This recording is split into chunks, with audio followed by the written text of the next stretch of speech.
Si les Anglais n'avaient pas été là, les Américains parleraient français.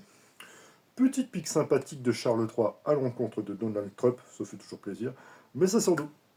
Eh bien, d'une guerre qui a eu lieu sur tous les continents, sur terre, sur mer, au milieu du XVIIIe siècle, et qui a rebattu l'ensemble de la politique et de la géographie mondiale. Mais ici, on n'est pas sur Nota Bene, même si j'aime beaucoup et que c'est très sympathique, car au milieu de tout ça, il y a Raymond Barry qui deviendra Barry Lyndon, le chef-d'œuvre de Stanley Kubrick sorti en 1975, qui à la base a été fraîchement accueilli malgré l'attente qu'il a suscité, surtout dans le monde anglo-saxon. Et puis le temps a fait son œuvre, hein. Les critiques, les cinéphiles, fans de cinéma au sens large l'ont bien sûr reconnu comme un authentique chef-d'œuvre, l'un des plus grands chefs-d'œuvre de l'histoire du cinéma. Mais c'est parfois compliqué d'appréhender ce qu'on appelle un chef-d'œuvre reconnu. On a parfois l'impression d'être obligé de l'aimer pour pas passer pour une chèvre. Mais ici, franchement, vous allez vite voir que c'est un vrai chef-d'œuvre. Parce que la première fois que je l'ai vu, ça remonte à un bail maintenant, ça m'avait mis une claque au point que pour moi c'était devenu le meilleur film de Kubrick, celui qui me parle le plus, celui qui résonne le plus en moi, et c'est toujours le cas. Je l'ai revu avec un très grand plaisir. Ce qui m'avait fortement impacté, c'était le visuel, mais bien sûr l'histoire.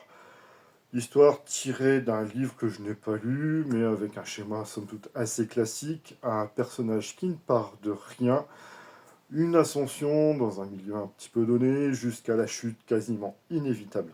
Et Raymond Barry, qui deviendra Barry Lyndon, campé par Ryan O'Neal, vraiment impeccable dans ce rôle, mais vraiment l'ensemble du casting, vraiment incroyable, tout sonne juste. Barry Lyndon sera tour à tour fascinant, séducteur, opportuniste, méprisable et même totalement pitoyable. Et avec l'obsessionnel Kubrick, les scènes sonnent justes, mais quand on est à faire plus de 80 prix sur certaines séquences, enfin, c'est totalement ahurissant. Les équipes n'en pouvaient plus, les acteurs étaient au bout du rouleau, plusieurs ont failli jeter l'éponge. Mais ils ont tenu bon, et franchement, ça vaut le coup parce que vraiment, le chef-d'œuvre devant vos yeux est vraiment incroyable. L'un des petits défauts qu'on reproche souvent à Kubrick, c'est qu'il y a une certaine distance qui s'installe entre le spectateur et l'histoire qu'il y a devant l'écran, ce qui peut être un petit peu le cas même avec Barry Lyndon, mais il y a toujours quelque chose qui vous raccroche, des péripéties, et surtout ici cette voix off, même si elle casse un petit peu le suspense en fait, qui avance un petit peu plus loin dans l'histoire alors que c'est pas encore déroulé. Mais il y a une ironie, un ton, mais vraiment on est toujours raccroché par quelque chose, une péripétie, un personnage, une histoire, une réflexion, vraiment toujours raccroché dans ce film car l'humain reste au centre de l'histoire et ça reste vraiment totalement incroyable. Et bien sûr, incroyable grâce à cette mise en scène, un aspect visuel vraiment d'une beauté incroyable. Dès le départ, c'est quelque chose qui est très connu, hein, Kubrick ne voulait pas d'éclairage électrique pour coller à l'ambiance de l'époque, le fameux éclairage à la bougie. Bon, il y avait beaucoup plus d'astuces que le fameux éclairage à la bougie.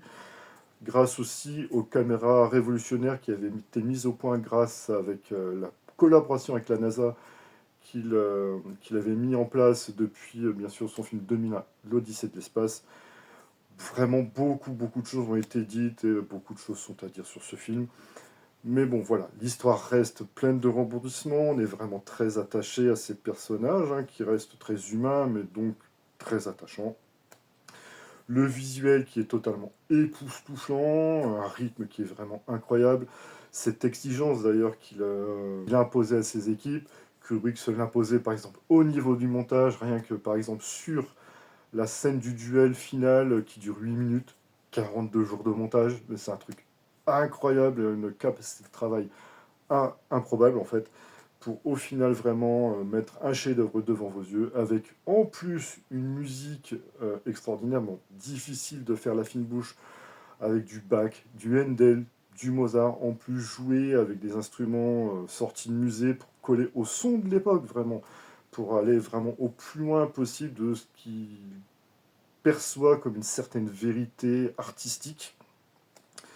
Voilà, j'espère vous avoir donné envie de découvrir ce chef-d'œuvre si vous ne l'avez jamais vu, vous avoir donné envie de le revoir, ce film qui est totalement extraordinaire.